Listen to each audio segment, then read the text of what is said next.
ஈரோடுல வந்து நான் வேற தொழில் ரீதியாக ஒரு விஷயத்துக்காக செல்லப்பட்டேன். அந்த தொழில் ரீதியாக விஷயங்கள் மீட்டிங் முடிச்சு வரப்பட்டன ஒழிய மற்றபடி நான் அவங்களை சந்திக்கப்படல. சோ நிறைய விஷயங்கள் நான் பேசுறேன். நான் ஊடகங்களை கட்டாயம் சந்திப்பேன். ஏன்னா நான் கிட்டத்தட்ட 25 ஆண்டுகளா பல செய்திகளையும் பல இதை என்ன வெளியிடப்பட்டிருக்கேன். பல கலாய்வுகள் கிட்டத்தட்ட 65 கலாய்வுகள் வெளியிடப்பட்டிருக்கேன். இதை குறிப்பா நம்ம அன்பு சகோதரர் கூட நிறைய ஆய்வுகள் விட்டுருக்கேன். தமிழகத்திலே முதலமைச்சர் விஜய்னு சொல்லக்கூடியது நம்ம முதலமைச்சர் நான் தான். அதே மாதிரி தமிழகத்துல வந்து 1,40,00,000 ஓட்டு இருக்குன்னு சொன்னவன் நான் தான்.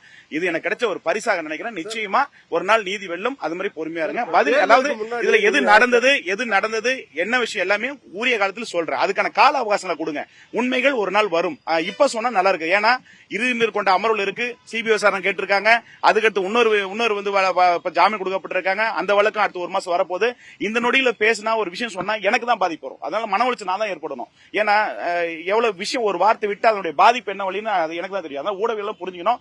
நான் கண்டிப்பா பத்திரிகைகளை சந்திப்பேன். உரிய நேரத்தில் கட்ட நேரத்தில் இப்ப எனக்கு ஒரு அவகாசம் கொடுங்க. வேற ஒன்னும் கேட்கல. அதாவது இந்த வழக்குல என்ன நடந்தது ஏது நடந்தது அது பேச நேரத்தில் பேசணும். இப்ப பேசினா எனக்கு தான் பிரச்சனை வரும். நாளைக்கு பாதிக்கப்பது நானும் என் குடும்பம் தான். சார், இப்ப இந்த வழக்குல தொடர்புடைய A7 A8 ரமேஷ் கார்த்திக் இவங்க 2 பேரும் காவல்துறை செந்தில் பாலாஜி பேரை சொல்லி எங்களை வந்து அது சம்பந்தப்பட்ட அப்படின்னாங்க. உங்களுக்கு அப்படியே இல்ல அது சம்பந்தப்பட்ட வாதங்கள் உயர்நீதிமன்றத்தில் வைக்காத முழுமையா நீங்க வாதங்களை பார்க்கல. சம்பந்தப்பட்ட வாதங்கள் எனக்கு பின்னாடி கிட்டத்தட்ட 16 பேர் இருக்காங்க.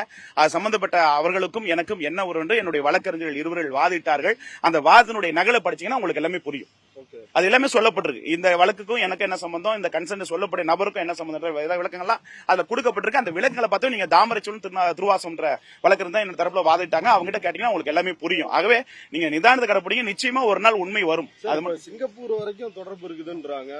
பெங்களூர் சிங்கப்பூர்ல இருந்தெல்லாம் அவாலா நிதி வந்து உங்களுக்கு வழங்கப்படும். எனக்கு வேணா திருநெல்வேலி அல்வா வேணா தெரியுங்க. நான் வாங்கி தரேன். வேணா சாப்பிடுங்க. அவாலெல்லாம் எனக்கு தெரியாது.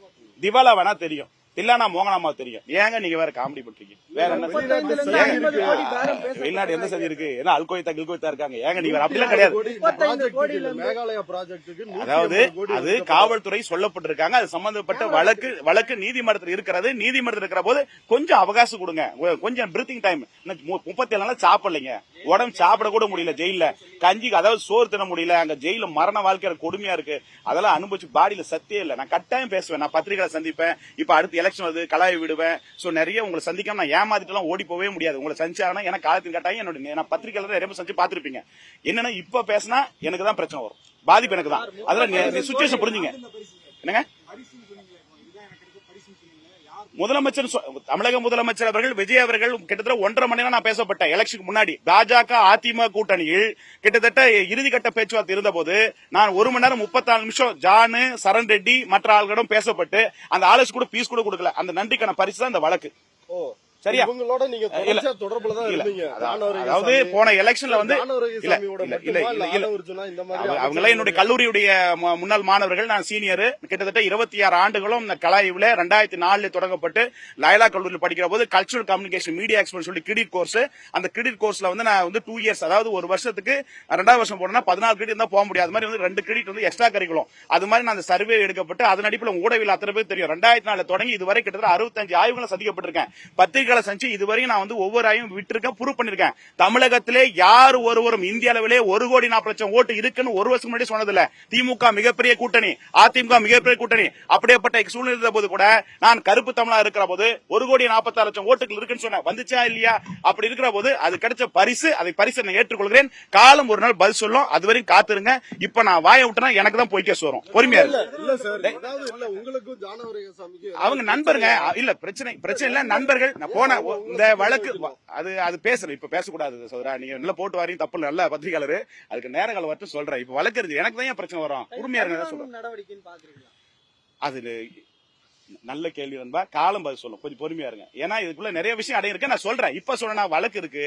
நாளைக்கு எனக்கு தான் நான் நிம்மதிதான் போகும். எவ்வளவு கஷ்டப்பட்டு எனக்கு தான் தெரியும். எத்தனை இரவுகள் தூக்கம் எல்லாம் வேதனைப்பட்டு எனக்கு தெரியும். எவ்வளவு அடி வாழ்ந்துருக்கு. கொஞ்சம் பொறுமையா இருங்க. அதெல்லாம் வேண்டாம். நான் சொல்றேன். அதாவது நேரங்காலம் வருகிறப்ப சொல்றேன். மன வலியப்பட்டு இந்த இடத்த மூச்சு கூட வாங்க முடியல. அந்த அளவுக்கு இருக்குது. அதெல்லாம் மரணம். இந்த இடம் மூச்சு உள்ள முடியலங்க. அவ்வளவு வழியில் இருக்கங்க. நிச்சயமா நான் ரிப்போர்ட்ல சந்திக்காம இருக்க மாட்டேன். சந்திப்பேன். காலம் நேரம் வரும். இப்ப சொன்னா எனக்கு தான் பிரச்சனை. என் உயிர் முக்கியமா இல்லையா? நான் சாகட்டா? என் குடும்பம் சாகணுமா? என் பொண்டாட்டி போல வேதனைப்படணுமா? அரசியலுங்க, அரசியலுக்குள்ள 1000 சதுரங்க விளையாட்டு இருக்கு. நான் ஒரு பொலிட்டிக்கல் ஸ்ட்ராட்டஜி மூத்த தமிழகத்திலே இருக்கிறதுல இங்க வந்தவன் பிரசாங்குத்தனு சுனில் இருந்து எல்லாரும் டேட்டாஸ் எங்கிட்ட வாங்குங்க. இன்னைக்கு இருந்த அதிமுகவுடைய தேர்தல் வகுப்பாளராகட்டும், விஜயுடைய வகுப்பாளராகட்டும், அத்தனை பேரும் என்னிடம் வியூகங்களையும் ஐடியாவும் கேட்கப்பட்ட நபர்கள். அப்படி இருக்கிற தமிழகத்திலே மூத்த ஆய்வாளர் கிடைச்ச பரிசு நிச்சயம் ஒரு நாள் வந்து பதில் சொல்லும். நிறைய வழி ஏற்பட்டிருக்கு, நள்ளிரவுல கைது செய்யப்பட்டாங்க, நிறைய வழிகள் வேதனைகள் ஏற்பட்டிருக்க. ஒரு வழக்கு எப்படின்றத ஒரு வழக்கறிஞராகவும் ஒரு அரசியல் ஆய்வரும் மனம் நிறைய பேசுற விஷயம் இருக்கு. அது இப்ப பேச வேணாம், பேசினா எனக்கு தான் அப்புறம் கட்டாயம் பேசுறேன். அதுக்கு ஒரு வாய்ப்பு கொடுங்க, அவகாசம் கொடுங்க. இப்ப அடுத்து எலெக்ஷன் வரும், அந்த சர்வேக்கெல்லாம் விடுவேன். அப்படின்ற போது நிறைய செய்திகள் வழக்கு அடுத்த கட்ட நகரம் நோக்கி போகும். என்னுடைய சூழ்நிலையும் தற்காத்துக் கொள்ளணும். சட்டங்கள் இருக்கிறது, நீதிமன்றத்தை நம்புகிறோம். அதுக்கடுத்து அரசியல் இருக்கிறது. அரசியல் என்ன நடக்குன்னு மூத்த பத்திரிகையாளர் தெரியும். எனக்கு கொஞ்சம் அவகாசம் கொடுங்க, சரியான வகையில் சரியான நேரத்தில் சந்திக்கிறேன். இப்ப சந்தினா எனக்கு தான் மன உளைச்சல் ஏற்படும், சோ எனக்கு தான் நிம்மதி ஏற்படும். இப்ப இந்த வழக்கு நான் தான் காசு செலவு பண்றேன். இப்ப கூடுதலை சும்மா எனக்கு 0 டிகிரில இருக்கேன், எல்லா காசும் இழந்து 37 நாள் என் கம்பெனிக்கு இழுத்து மூட செய்தி இருக்கேன். ஸ்டாஃப் இப்போ சம்பளம் கொடுக்க முடியல, 1008 பிரச்சனை ஃபேஸ் பண்றேன். லட்சத்தோடு போறக்கூடிய நபர். அப்புறம் நிதானம் நிச்சயமா சொல்றேன். இந்த 35 கோடி என்ன பதிலும் மத்த எல்லா பதிலும் இளையராஜா கிட்ட என்ன பேசினா அத்தனையுமே காலம் வர சொல்றேன். இப்ப சொன்னா அடுத்து ஏதாவது வழக்குன்னா நான் சந்திப்பேன், நீங்க சந்திப்பீங்களா? ஜனநாயகம் என்ற படம் எடுத்த விஜய் அவர்கள் ஜனநாயகத்தை மீறி ஒரு வழக்கு வருகிறது. அப்புறம் நாளைக்கு எம்எல்ஏ வழக்கு வந்தா யார் பாதிப்பு? என் பொண்டாட்டி யார் காப்பாத்துவா?